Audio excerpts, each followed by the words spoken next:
boom, boom, boom, Mama. boom, boom, boom, boom, boom. You're supposed to do the eyes. Work with me here. It's at every football game. Come on, man. It is actually.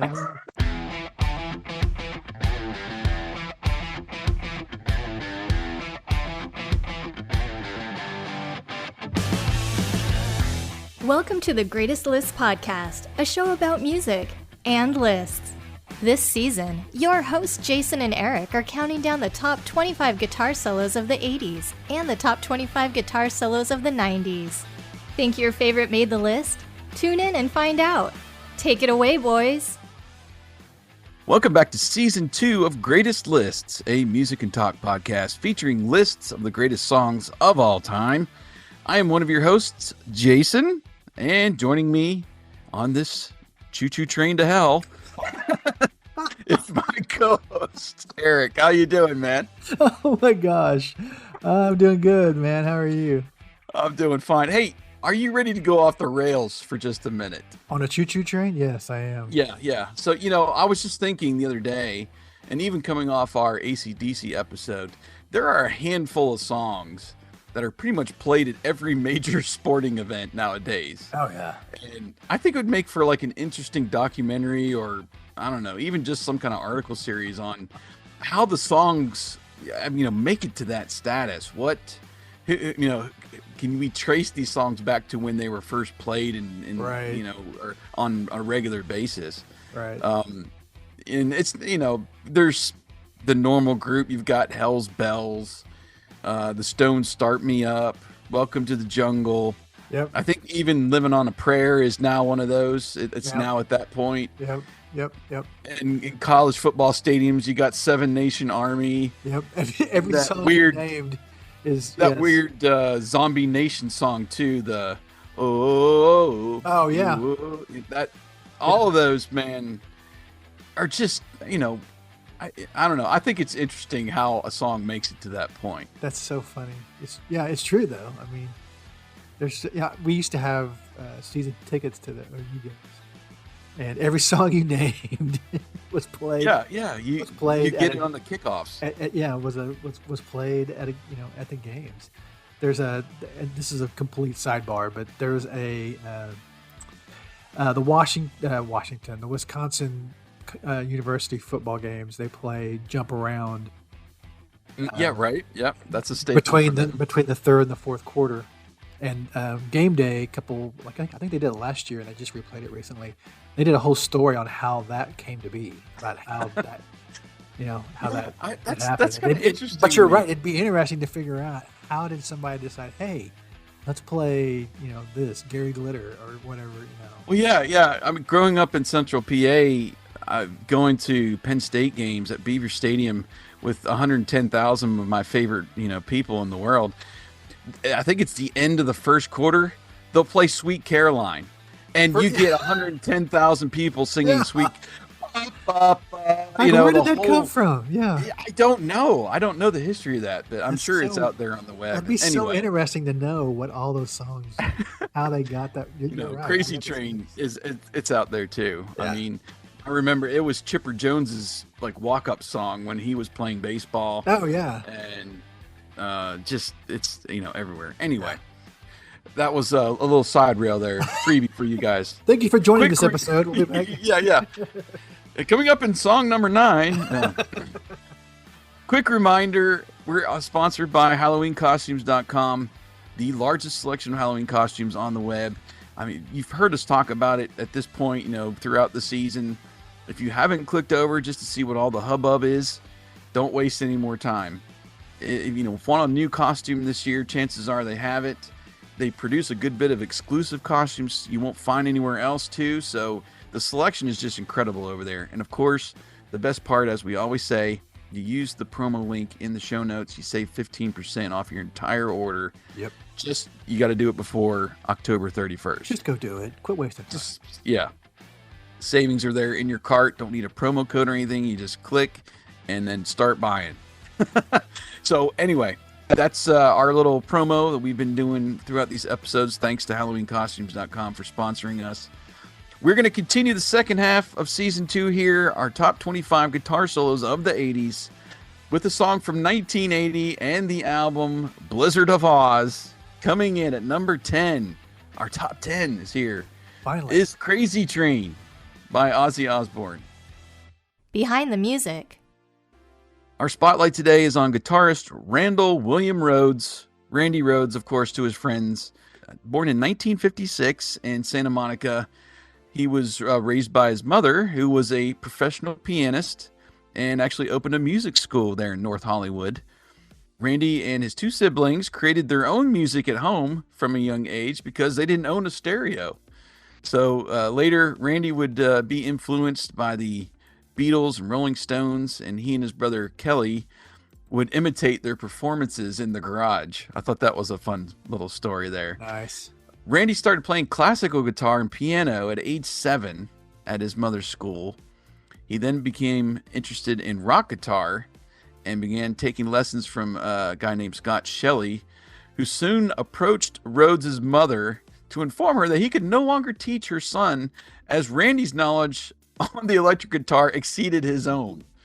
I mean, just a prodigy, or protege, I guess you would say, whatever, of that Randy Rhodes was at a young age. His best friend in high school was Kelly Garney, and eventually formed several bands together. At age 16, they formed the band Little Women, which was about the same time Randy started teaching guitar at his mother's school. He graduated early from Burbank High School, participating in a special program that allowed him to condense his studies so he could teach guitar and pursue music full time.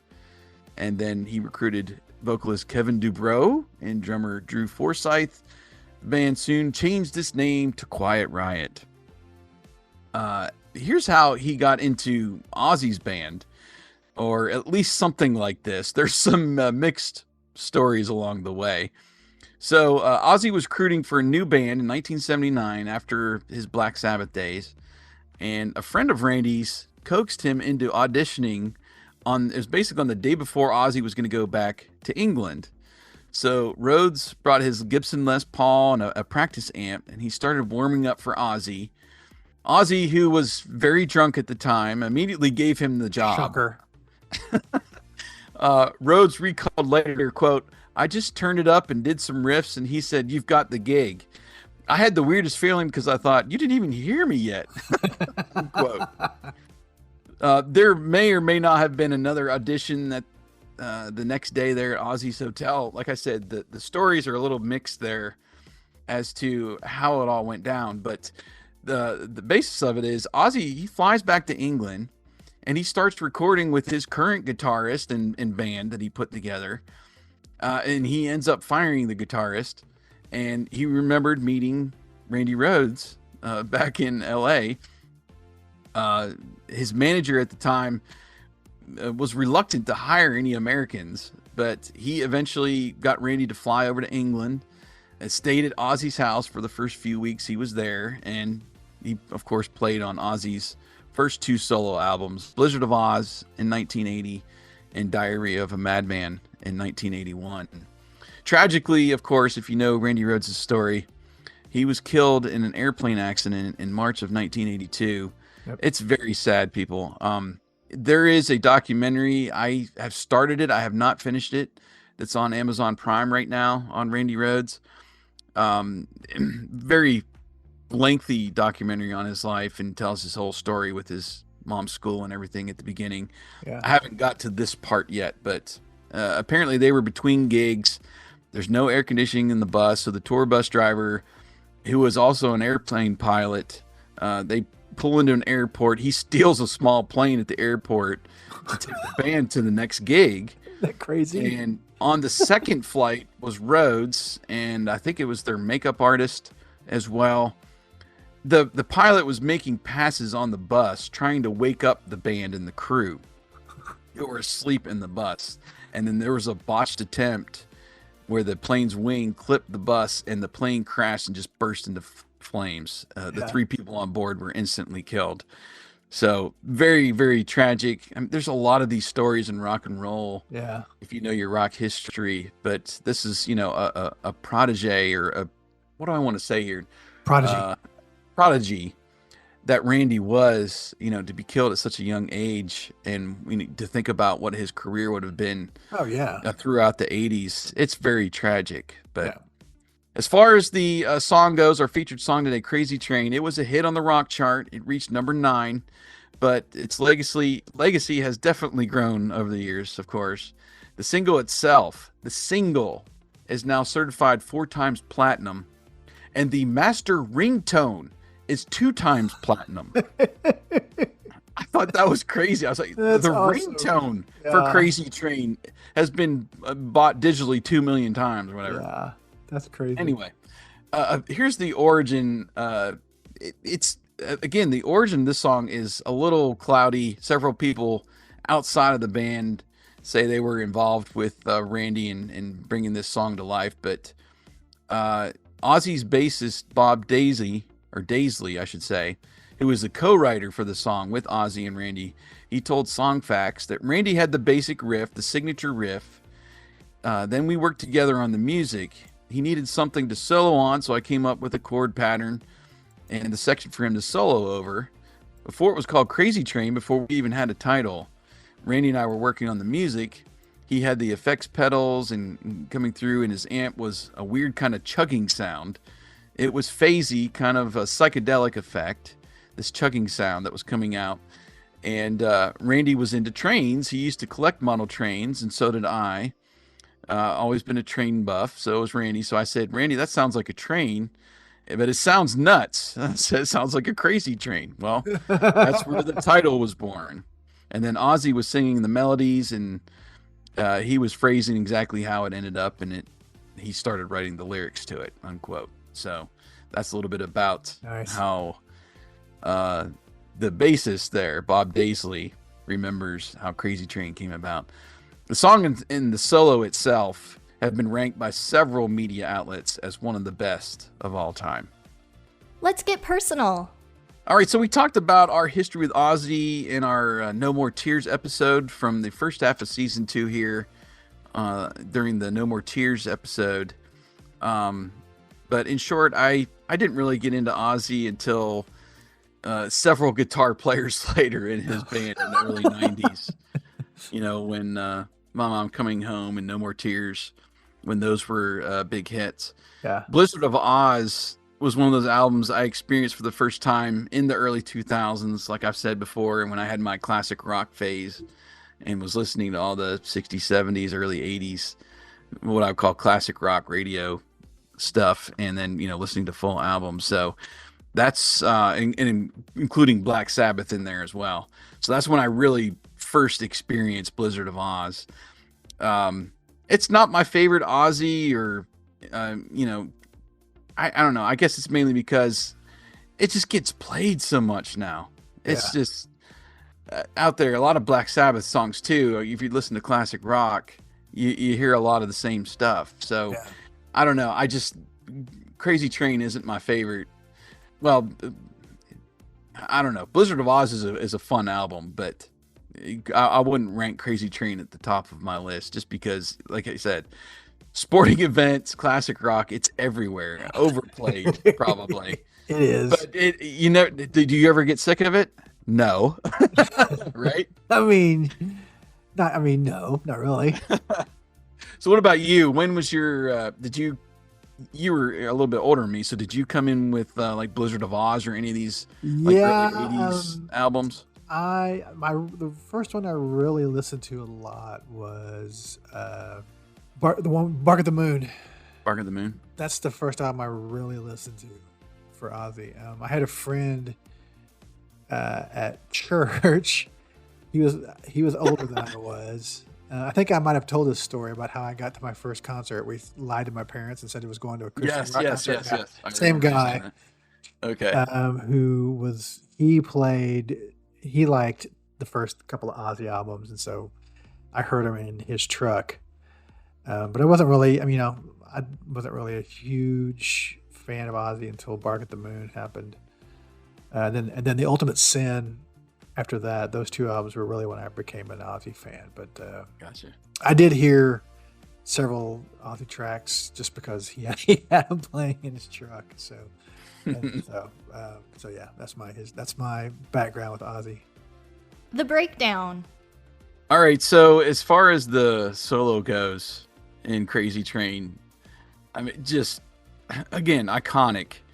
It starts off with the tapping, which you'll always hear tapping from Randy Rhoads. Lots of great note bends, throughout the solo. It's probably the most technical solo that I can still follow along with in my head, if that even makes sense. Oh yeah, no, it might be because it might be because I've heard it so many times, but there's solos. I wouldn't say you can sing to this one like we talk about that are more melodic, but yeah. It's so ridiculous, the solo, but I can still follow along with it as he's as you're hearing the song and doing that in your head. But just a great solo. The song itself, I love all of his licks between like the lyrics and the chorus. He'll throw in some licks there. The intro itself is just so iconic with that long slide, the intro riff. You could say the riff that he plays kind of over the verses too is really iconic. That it's I don't know, the song is so good. A lot of great drum work too throughout the song. Lots of just great fills as you're listening to the song. But that just it is almost like a chugging throughout the verse when he's playing, like a crazy train. Like a crazy train. Yeah.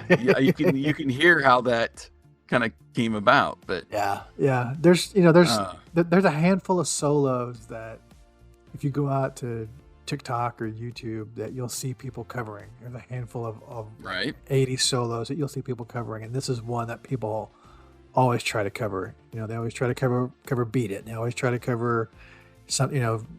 This is one of those ones that you can go find probably 24 videos of people covering the solo just because it's such an iconic solo.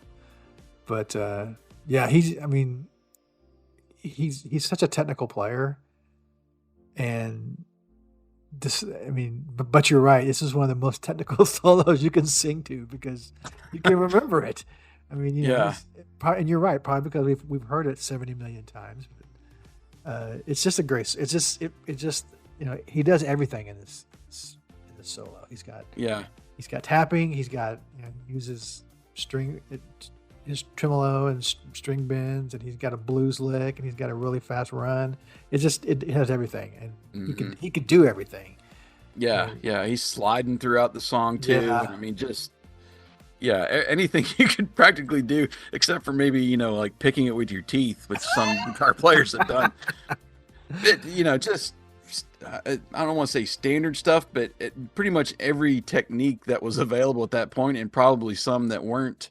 Oh yeah, he was doing it. Yeah, probably he was doing it before a lot of people. Yeah, so and just incredible. Like you said at the beginning of the show, man, what would we have gotten from him if he had still been alive? What kind of music would we have gotten from him if he hadn't have died when he did?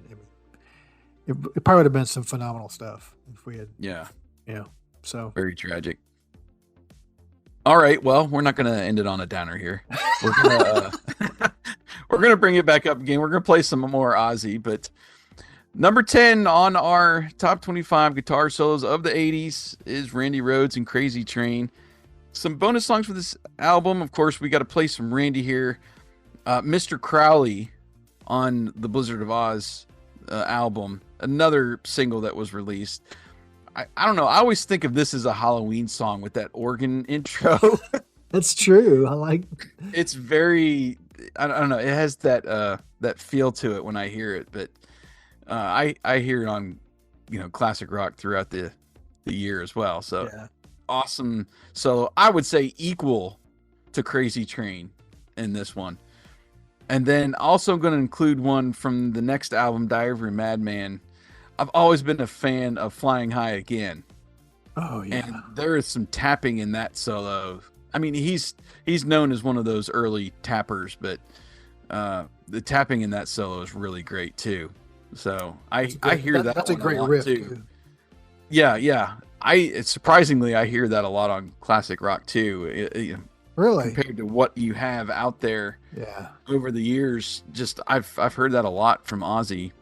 So we're going to play that too for you as a bonus song. Nice. And if you're listening in Spotify, you get to hear them in their entirety. If you're not listening in Spotify, use the song whip links we're going to provide in the show notes. Connect you with the songs in your favorite music app, or just go over to your whatever your favorite music app is, and search out some Ozzy or search out those songs so you can hear what we're talking about and hear some more Randy this week. Find us on Twitter or X, Twix we call it, at Greatest Lists. Also at Greatest Lists on YouTube. We're putting episodes out there. Google Podcasts. If you're using that, it's going to become YouTube Music here shortly. They're going to move all the podcasts over to YouTube. So we're already there. You can listen to us there on YouTube and at greatestlistpodcast.com. That's our home base. Eric, he's coming back for our number 9 selection. We'll get you in the boogie mood, right? Yes. You'll be boogieing. That's right. All right. Thanks for listening to the show, people. And we will continue our list of the top 25 guitar solos of the 80s next time. You've been listening to The Greatest Lists.